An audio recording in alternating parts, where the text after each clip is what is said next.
So I am working on doing a regular series called a watch review series of yesterday's watches today. So we're just looking at oddities and fun things. So this isn't really a watch review, sort of as, well, maybe it is, I don't know.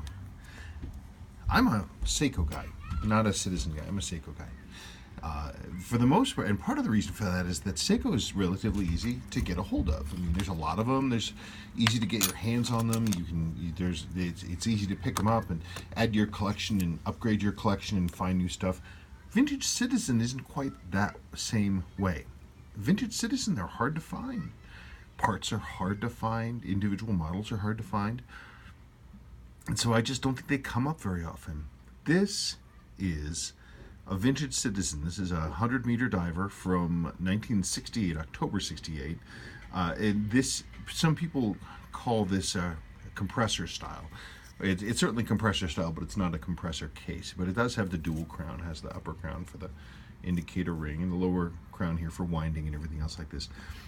This model, according to the case back, is APSS 2812-Y.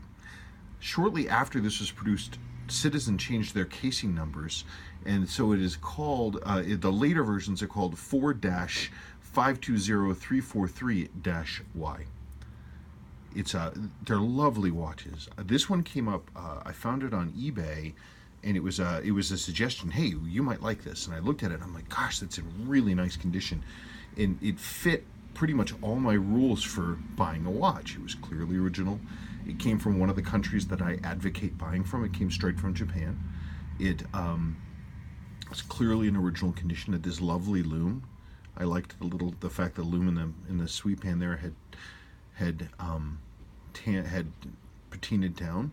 It just looked really pretty. It had beautiful case brushing. It was original, and I was like, it's so striking. Let's get it. Now, but I saw it and I'm like, I don't know. When I got it, I was a little unsure because it's a little bigger than what I'm used to.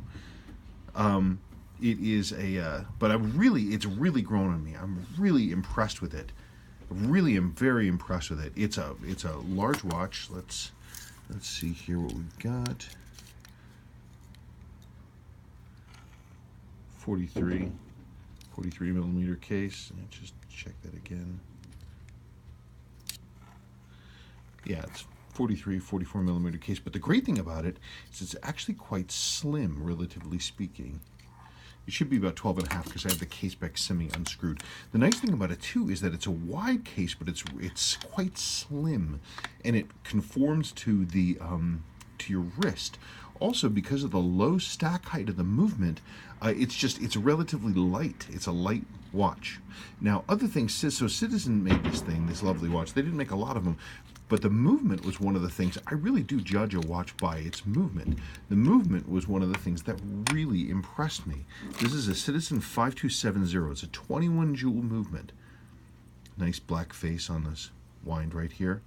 It's only 1800 beats per hour, so it's relatively slow. But my goodness, after service, it is so accurate. It is so crazy accurate. Come on. Go over there for me. And it also comes with some standard features that would count as an upgrade in Seiko. The mainspring arbor jewels are in place. The mainspring arbors are jeweled already. It's hand winding. If it hacked, I mean, you'd really, really be up there in terms of stuff. But it's a lovely, lovely, lovely, lovely watch. And it is, my goodness, it is accurate. Hand winding. And it's so comfortable. It's extremely comfortable. It's extremely legible, which is another nice thing. My eyes aren't quite what they used to be. Working with magnification all the time is kind of jacked with my eyes, and so I don't have the acuity that I used to do. So being able to just read a watch at a single glance is really nice. It's just, I'm impressed with it. The only thing that drives me crazy, though, of course, Vintage Citizen, is just parts availability is just zero. One of the reasons I went for this watch is because it was clear the watch was in good shape and original. I wouldn't have to, I gambled it, but I probably was sure that I wasn't going to need to do any movement parts. But like the crystal for this thing, this is the original crystal, and it's got some crazing inside the crystal. Citizen USA doesn't even recognize this model by either of the model numbers I gave them. They've never heard of it. They have no idea what crystal goes in this thing. So if you know what crystal goes in this thing, please let me know. The dial has these little white specks and sparks in it. It's patina of some kind. I don't know where it came from, but somebody else was looking at it and they called it a starshine dial or something else like this. Isn't it pretty? It looks like a little galaxy. It's such a pretty watch. And typical for the 60s is the top of the markers are just absolutely flat and sharp-sided with a large grained loom that glows green when it has a lot of light on it, but when it's stopped glowing, it has sort of this tannish color like this. I'm just really impressed. It's in terms of setting, it's a little annoying. You've got a quick set for the day, for the date, but there's no quick set for the day. You can't even go backwards and then rock back and forth across this. You just have to keep going forward and forward and forward and forward to flop over the days. But I'm just impressed. It's so comfortable and it's so accurate. It's such a good movement. And I judge watches by their movements. I'm sorry they're so rare.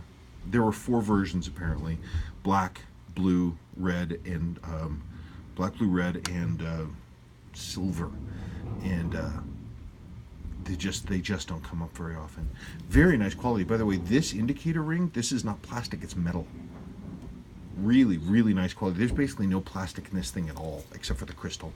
It's all metal, fully jeweled. This is a high quality watch. Typical for the time. You have things like this, my 6159, which is a high beat. This is a nice watch, and it's accurate and everything else like that. It's sort of nerve-wracking to wear it because it's worth so much.